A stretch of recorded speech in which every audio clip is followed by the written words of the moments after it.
प्रारंभिक जीवन और शिक्षा। सरोजिनी नायडू का जन्म 13 फरवरी 1879 को हैदराबाद में हुआ था। उनके पिता अघोरनाथ चट्टोपाध्याय एक वैज्ञानिक और शिक्षाविद थे जिन्होंने निजाम कॉलेज की स्थापना की थी। उनकी मां वरदा सुंदरी देवी एक कवयित्री थी जिन्होंने सरोजिनी को प्रारंभिक रूप से साहित्य और कला की ओर प्रेरित किया। सरोजिनी को बचपन से ही शिक्षा और साहित्य के प्रति गहरी रुचि थी और उन्होंने अपनी प्रारंभिक शिक्षा हैदराबाद में पूरी की। सरोजिनी नायडू की प्रतिभा बचपन में ही उजागर हो गई थी। उन्होंने मात्र 12 वर्ष की आयु में the lady of the lake नामक एक लंबी कविता लिखी जिससे उनकी अद्वितीय प्रतिभा का पता चला। उनके पिता ने उन्हें उच्च शिक्षा के लिए इंग्लैंड भेजा, जहां उन्होंने किंग्स कॉलेज, लंदन और बाद में कैम्ब्रिज विश्वविद्यालय में अध्ययन किया। इंग्लैंड में पढ़ाई के दौरान सरोजिनी ने विभिन्न साहित्यकारों और विचारकों के संपर्क में आकर अपनी काव्य प्रतिभा को और निखारा। काव्य यात्रा।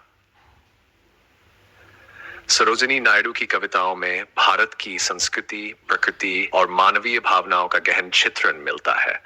उनकी कविताएं न केवल साहित्यिक दृष्टि से महत्वपूर्ण है, बल्कि इनमें राष्ट्रीयता और स्वतंत्रता की भावना भी प्रकट होती है। उनकी प्रमुख काव्य रचनाओं में the golden threshold 1905, the bird of time 1912 और द ब्रोकन विंग 1907 शामिल है। उनकी कविताओं में भारतीय परंपराओं, त्योहारों और ग्रामीण जीवन का सुंदर वर्णन मिलता है।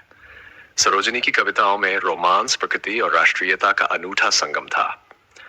उनके गीत और कविताएं भारतीय सांस्कृतिक विविधता को सजीव रूप में प्रस्तुत करती हैं।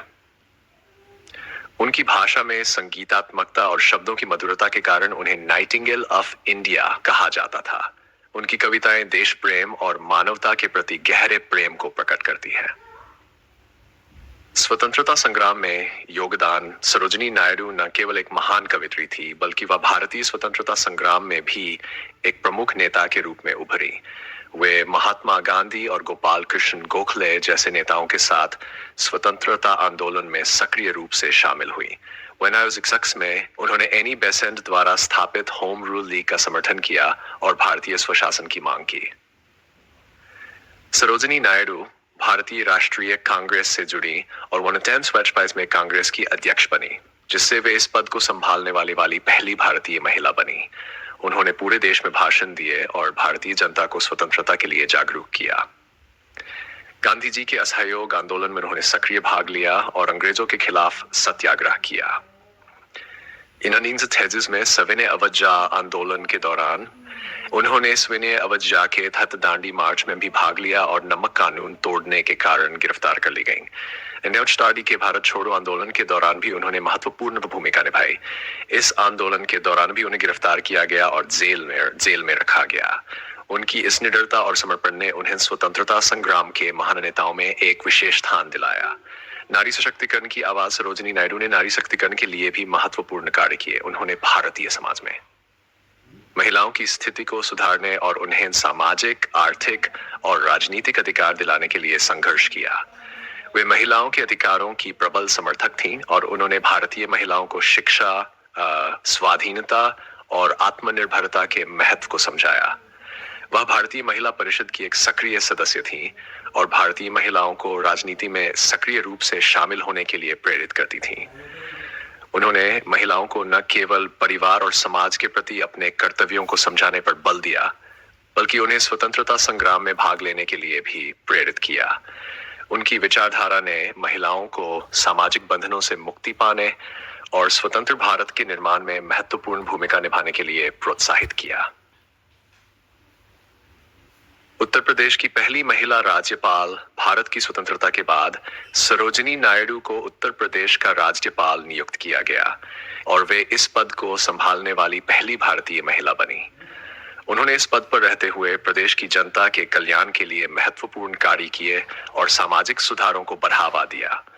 उन्होंने भारतीय प्रशासनिक प्रणाली में भी महिलाओं की भागीदारी को प्रोत्साहित किया और इस दिशा में उल्लेखनीय योगदान दिया। साहित्यिक योगदान और शैली। सरोजिनी नायडू की कविताओं में एक विशेष काव्यात्मकता और सौंदर्य बोध होता है जो उनके साहित्य को विशिष्ट बनाता है। उनकी काव्य शैली में भारतीयता की झलक मिलती है और उनकी कविताओं में भारतीय परिवेश, संस्कृति और मानवीय संवेदनाओं का प्रभावी चित्रण होता है। उनकी कविताओं में प्रकृति के विविध रूपों, भारतीय त्योहारों और धार्मिक आस्थाओं का सजीव वर्णन मिलता है। उनकी भाषा सरल, संगीतमय और सहज है, जो पाठकों के हृदय को छू जाती है। उनकी कविताओं में भक्ति, प्रेम, सौंदर्य और राष्ट्रीयता के भाव गहराई से प्रकट होते हैं। उनकी कविता की शैली में भारतीय परंपराओं के साथ साथ पश्चिमी साहित्य का भी प्रभाव है, जो उनकी शिक्षा और संस्कारों का परिणाम था। उनके काव्य में रोमांटिक और प्रतीकात्मक शैली का मेल मिलता है, जो उनकी रचनाओं को और अधिक प्रभावशाली बनाता है। उनकी प्रमुख कविताएं। सरोजिनी नायडू की कुछ प्रमुख कविताएं हैं। In the bazaars of Hyderabad, इस कविता में उन्होंने हैदराबाद के बाजारों का सजीव और रंगीन चित्रण किया है। इसमें भारतीय बाजार की जीवंतता, रंगीन वस्त्र, सुगंधित मसाले और खुशबूदार फूलों का वर्णन मिलता है। द पलैंक्विन बेयर्स, ये कविता भारतीय सांस्कृतिक परंपराओं का प्रतीक है, जिसमें पालकी में दुल्हन के बैठने और पालकी को ढोने वाले पुरुषों की भावनाओं का चित्रण है। 3. द क्वींस राइवल, इस कविता में उन्होंने एक रानी और उसकी प्रतिद्वंद्वी का वर्णन किया है, जिसमें प्रेम, ईर्ष्या और अधिकार की भावनाओं का सुंदर चित्रण है। द ब्रोकन विंग, यह संग्रह मांडियन सुदादन में प्रकाशित हुआ और इसमें उन्होंने मानव जीवन के संघर्षों और आशाओं का गहन चित्रण किया है। इसमें राष्ट्रीयता और मानवता के प्रति उनकी गहरी संवेदनाओं का प्रभावी चित्रण मिलता है। निष्कर्ष, सरोजिनी नायडू का जीवन और योगदान भारतीय इतिहास और साहित्य में अमूल्य है। वे एक सशक्त नेता, कवयित्री और समाज सुधारक थीं, जिन्होंने न केवल स्वतंत्रता संग्राम में महत्वपूर्ण भूमिका निभाई, बल्कि भारतीय साहित्य को भी समृद्ध किया। उनके जीवन से हमें साहस, धैर्य और सामाजिक उत्तरदायित्व की प्रेरणा मिलती है।